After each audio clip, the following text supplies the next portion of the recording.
hi de ni som ni le paru February kum sang hi le som ni pa ni ania clear tu le ngai thatu te chi bai le vek u le kum sang le som parit voi ni anga khan dur tlang dam doina kaluta chutarang chuan ka kal le thei talawani ka kal thelo champha voi lina ani ber chu amara chu tung thlenga kanun na mila ju sak tu pathian chu alom thu omro se pasal tha rat liana then som le pathum na ziek tu zo nam te pasal trai thu manen hian ral ma kan tongang kein veilama tangin tlangwal som nen tran kan khonga pasal trai thu ma le tlangwal som in ding lama pasal tha ranga ya le tlangwal ten khan lai taka kan nor per ho lo chang sela walupa thang bonga hoin lunglo lum sela an lung lum tho manat lain kan thal fang kan tha donia silai ro tu man net puak lawila kanom na kan sil ani hot dona walupa ten kha tokin lung lum se an lung lumin ato pha lo tur china kenin thal fang kan thang atam theyang ber kan thal fangin afu angayang athona thal tha lo sra mangayang enge mo chen hun kan la neya kan tran mun tur lam kan bia lung lian deuh kan thiar chho thlen man angai don ania zantir lama chuan khuapo an ron thli thlai ve nge dona chumi te lo thli thlai tur chuan kei le tlangwal pahni kho en lain kan chukanga kan lo bi let ve thungang tlangwal pakhat lam kalin kan ron tir let donia nunawan chi ai lo nan le an mang an lo nan khua hi chu ron kai lo sela chumi tur chuan kan thi sen afarta ani poin afar top thlangin kan ti mai niang chu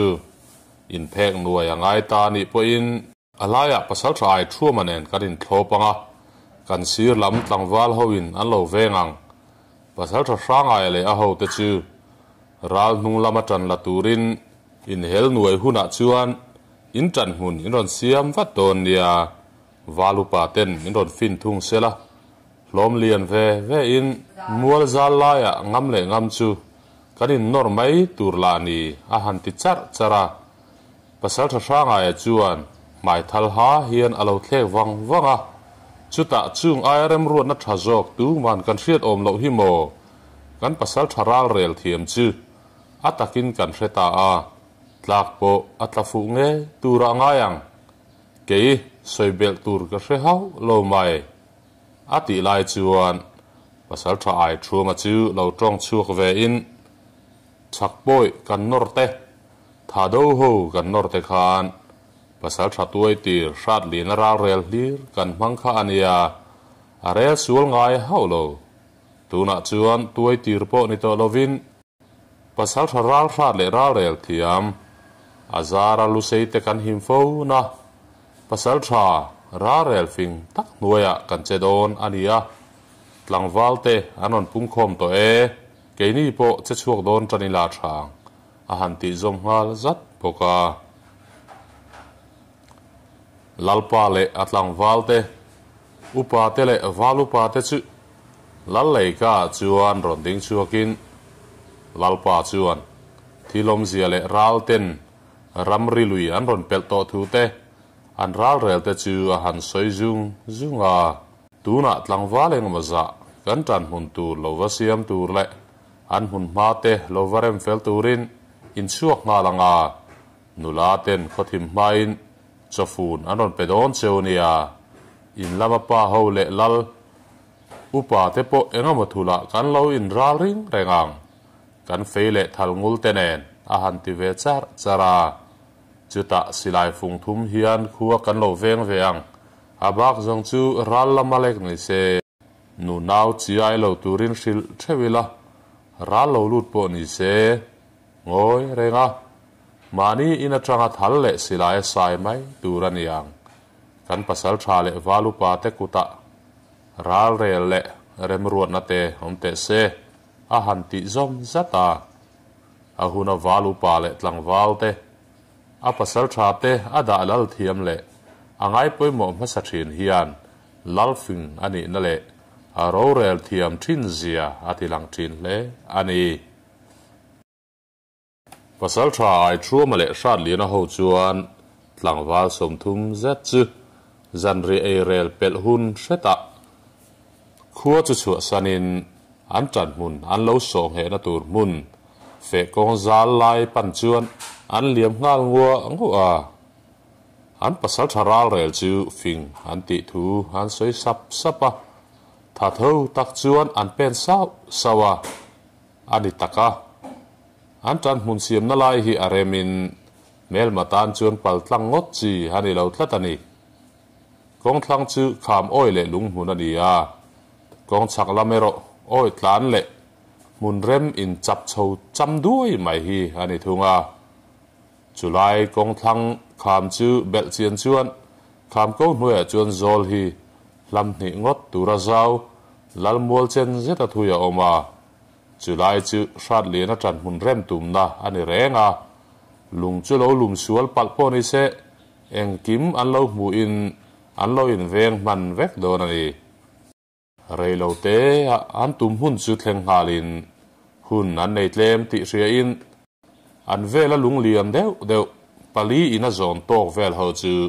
thlangin tlang chung zol birulai lampan chuan an zon chho tak ngawa an lim tlang phian le ngal an pathloi ngura an som lo chu apoi an ti thu an soya an lim pui ve thin bokani pasal trai thuam le tlang wal panga chuan an lung thiar chho chu an lo hung rem kuala shat lina ho chuan midang chuan an thiar lawa zanria fa hun ma deuh chuan an na chu zawin a han thu thlan daya chuti lai chuan kholama tang chuan me chenui le tong thom aron rinak naka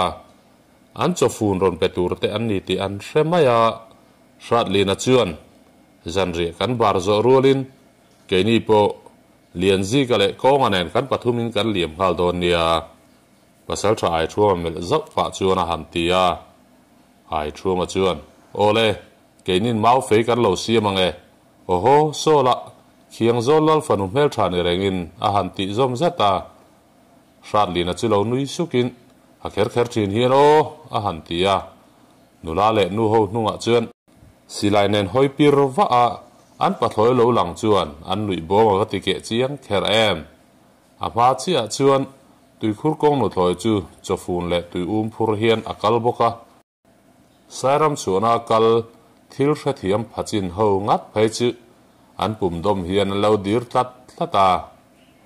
shat lena chuan an upui phur chu lo hlan thlak pa hian i chawem a han ti sapa par ching chuan chaw tho pangura kan ron nui na lama kan chaw vekalom ni var chung hian a hautia shat lena chuan hei tlangwal ho pon an ngai thuan lo soi reng hi a han ti nui haya an pathloi chuan shat lena chuan en pa hian nupui nei mel tha hle mai kalo kalpel mai thina voin kan lo chuak tur kot chua ka han hu chiang chi chong tin leri kan khu alo pem ta amo ka ti alo a han tilang langa pare jak chu alo sentran trana shat lena chuan ani alom sai a han ti dek chu an pathloi chuan o khai isai chal ka thu min fa le chiam itumelo atok to ri e khopumin kan hrialom alo ti zung zet zong pasal tha ai thuma tak ngial po en sum tabik lo bumdom no chuan a han ri dir le tlata me che ho le sairam chu na kal ve lo ho chu an hoi hai na samaya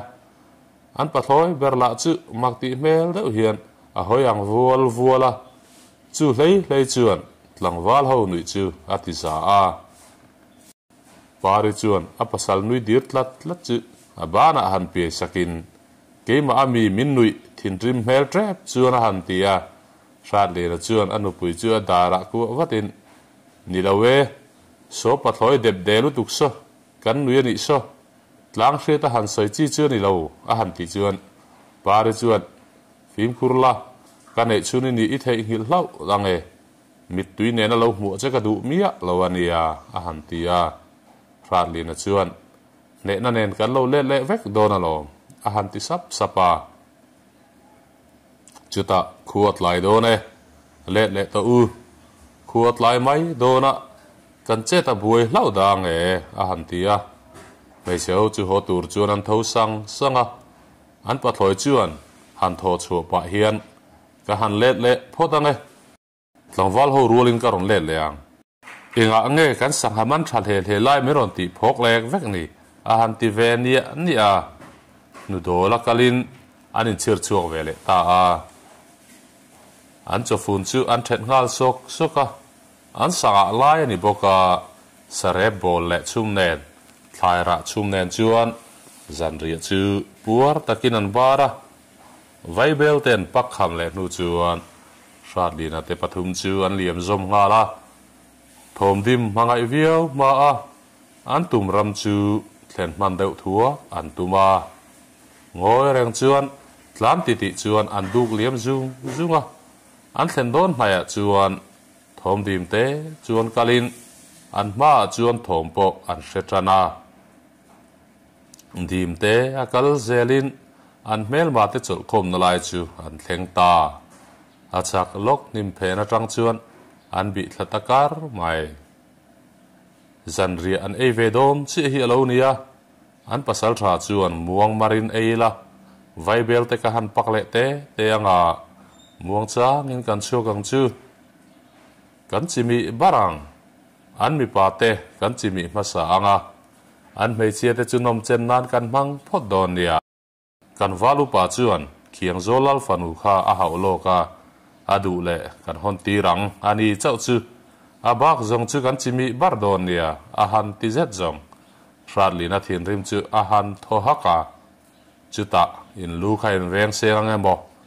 belphur tlangwal te laka hian pasal thaming pu po nang ni ai chuan kan tame in mitam he na hi in chapo pui don ani chuan kan erang chu a han ti sap sapa a trăng treu to mai ni an mel malam chu thom dim ve viau chung hian a han lui le hak trina an soi ero an hre phave lem leilo chote an bar zo chuan an thlang lui telama chuan anin lu chok zaka chumi nu chuan an pasal tha chuan khualo vathli thlai tur chuan tlangwal pahnih chu ha ko chu ka thut muan ar khon ma dewaron le lein tum don nia chumi nu chuan an pasal tha chuan khualo vathli thlai tur chuan tlangwal pahnih chu ko chu ka thut muan ar khon ma dewaron le lein tum don nia kan kal hi minlo muru ani chuan an lo in ral ring ve dona enge an khodin mun vachian lok don nia ti pa chuan lui telam chu apan ve tuya radina chuan konga chu mel zo pa hian man mo takin liam ta la pasal thai thuma kha han sil ta la an lo thlen keinin kan lo nga ka nga an lo le rualin keini po an thu ka han ngai thla nga kanon liam ve zom nga lang in lo in mu tir hlawange a han tilia konga chu aliam zom ve kala pasal thai thuma chuan lu bung hau chung chuan kan chak lungpui phena khian in sonangu le thom ngai chang paila anon thleng har lo topang ati zunga an chak lung le thing in tok sir khup nalama chuan an tol lut chole ta a ngoi reng chuan an thu tarana reilo te a chuan an mi du te po chu an ron thom khata an kal tlang nu chuan pasal thai thuanga chuan ti hian lo ula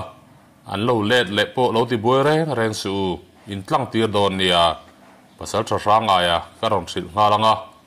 tlangwal tenen kan hun siam thei ngal turin kanon let leang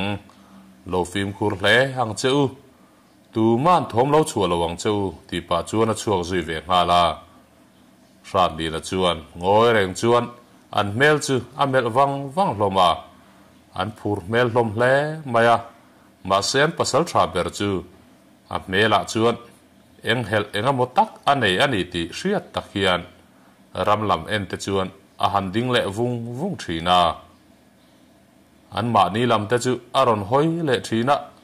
pasal tha ten engamorieu hriat na an nei chuan abul hnaya an bi ti a hriat tir ani ve nge yang thlapo seki rain aron lang thui ve to le a sát liền chuan an varon le thar ve mo an pasal thangai angam zan to lo tlat mai tum lo dawin an vain tong khom ta ni mo ti sup chung chuan thla chu thui dan chu a en vunga an lo le tre tuang zana rei don tlat mai a han ti supa chu tian en reng lai chuan chung ho cholna sira tang chuan mi cher chaw zet ron thup chung hian an tlang wal tir pahni kha an lo thleng ve chi a an pasal thalam chu pan vatin eng ma kan kal chu an shelo ni ngai turani an muang khop mai zolbu le nulain po ari lai hlom mai eng ma kan kal hi an she hau lo ani ngat mai tlangwal phan changzo chu na han tia pasal thalien vunga chuan bong lai nge nu thup le thom di ma chuan tu el rual lo waleng ini na lo lang thi ne han thu than dai ula muang marin ka in chir chu le don nia po ni se vai bel kham na pin han pakila nakina kan pakha rem to don lo ania a han tilung lunga lung chunga mong hun rem sut pa chuan a vai belek chu a khong thakau kawa ran li na te chuan thom di mangai to lo an kal hla to e tia chuan an tlan ti tangar ngara relo te an chan khan tur lam chu an thleng ti a ran li na chuan thom di malangai vak lo ti hria in thalin lo thla mai ange o ke ma ni ran lian na nupui mel thane te kan ni e a han ti deuh khera an pathoi lo le don ti sereng chunga chutia ti chuani a be se yang nge chuan an pathoi chu ron ding luain nupui nia ni jok la that don hi alo ti let vara ni ringam to si lo chuan tlangwal ho chu an lo dir tlata rat li na chuan an pasal tha tele walu pa ho lo ding khom lai lam chu pan thuain an lo chuak don e kan ron ka san don khan vai bel zu ka chumi zo chuan muang mara ron chu an tum mani om khamo kan tan muna kan om ran angai e kan thom an ron hre phapal hlawang e a han tia pasal tha ranga e chuan ole han che khal sang ila vai bel ben khat lekani chu hun kan nei ni ati chuan an ma ni tan hun tur thewa chuan kalta sanga rat li na po an chan tur mun an thlen chuan tlangwal ho po nom thap to a pasal trai thu ma chu thang fen shrama aron shram tak lawa chuan ngoi reng chu an chan khan thewa chuan an om ta thapa muam dat ni ai rei set an ngoya beng an chit kar lai chuan thom an hre tan ta an lam pana in zui le thom thup ti hriat taka o han thian le khar thin te chu an hre ta zawa an lo hnai zela an pasal tha chuan maron hruain thlamuang zet hian anon kaldi adia walu pa chuan lo en rengin anaw te chu ama ngai chang tur chuan a hrila pasal tha lian vunga chuan maron hruai zelin julai hun zol rai dur mai han thlen chuan khua po chil pik phak lek ani toa ta hian cholila thla khian van lai zol han pel se kan hriam nen kan pen chuak to don nia a han tilang langa walu pa chuan en karin an pasal tha te tanna a hre chiang boka hun chu a ngak khiau mai an ri kham haron lut kima an pasal thai lung muang zeta vai bel la chuaka an bula lung puya bel lai chuan an chak lama tang chuan thom ri rum an hreta pasal tha chu a hoi na sal he mai lung tunang khoro to aron lum ngot chu mak ati hle maya a in ngai tu har main mau fe chu kil tina tang chuan aron sur ta rui mai an ham hai chu an tal boina samhan hle mai an han dar deuh hak boka atlan darapiang chu thalfang chuan alo thil ngau mai si rom au thatin bumin kanom tlat mai ko pangbe charang o a han ti thata ko lama an ron bet chau chu la ron lum ri rum kara chuan thalfang an dong nol tho mai si an pasal tha chu pasal trafing le khau ani boka a har chuak ngal zok nai an hual vek ti hriin tol kir ai chuan malam boa bộ tlang thể chuan a aya an tan kong ol sam a om lo ti hren halin ral chuan mazona an pan berdon ti a hresa reng mai ring leng long chuan malam bawng o a han ti tura chumi rual chuan a bul hnai tlangwal te nen chuan an pho chuan in phenin malama chuan an tlan dok ngal zoka ma se an tum anga sam ani thlat lo an sir ton atang chuan mau fele thalfang aron thlo vu hlar reng lai si thalfang chuan aron thil chat mai boka chuti rualin mau fe aron dok ngal zok ngai ne pasal thalian vungaril ru chu abuai tanak mai pasal tharal rel thiam takin a ho ti a hrenal mai an pasal thate a hrevek si yang ma han fing tur le ral rel thiam tur chu anom a hresi lo abuai nak mai abulat langwal ron tlam tela an tlu zo ani boxi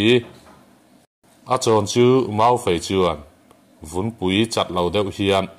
a thoi thi ngal thota langwal dang ron tlam tur chu an lo dang chat ne viu mai boxi aril rungol tot chu in atlam tlang puata pasal thanga e chuan lo dang si an hunga lo tlan an le lo thal ngal zel ula o ti le kong lai chuan amilu lak chem ne na lo din ko chu arual ngal zata chem huma lo din nge sau pa hian lian vung aeng aya chuang nge momin ron runin tu ngot ni a han ti chang faka pasal thalien vung a chu ding chatin wei nangini mo kan lalpa sangoi zon pui in lo tha wangin in khua hiding le ngai to lo turin kan hal dar don kalam bune te in han ti ve ni tunge kan in hrek hopang a han ti chang ve khola shat li na chuan an pasal tha atlang ti a mu rual chuan abulat langwal phan chang ber chu lo kai hruela ral reng in nai tir man suang cheu ti pa chuan pasal tha rangai te lam chu pana a kong chu ain sam eng ve chop nen rin ain kalasot lo hle mai in ral pal thula ti in a ming le khom hing chu a chal chok phei lawa chu ti a kal zel chu a naw te le pasal thai thua ma ten an lo veng bok nen eng tin emo a thleng phei thei ve ta a pasal tha ranga a hne na chuan no pang jok te kan la om lai a upa jok che ta moi lo ve abaka he pasal tha nen hian soifel tur kan nei tlat ani kanu pui hi an valu pain adu awangin hodan tuma min paltlang lo chuan an hon thei don si lo wa chu wang chuan min han paltlang phot ro se a thei lo chuan an valu palu nen hian salama ka khai don ani a han ti chang fak maya chuta thingthel pasal tha lian wunga chuan nui huwa pa hian inu pui chu khum pui ka kai pui ve tur ani chu ilu hi ka han hon saka nge no pang thang du naran hi an nok nek zelania in kho kang ra lai mulowa yom tur hi lom hle ro alo ti ve ngula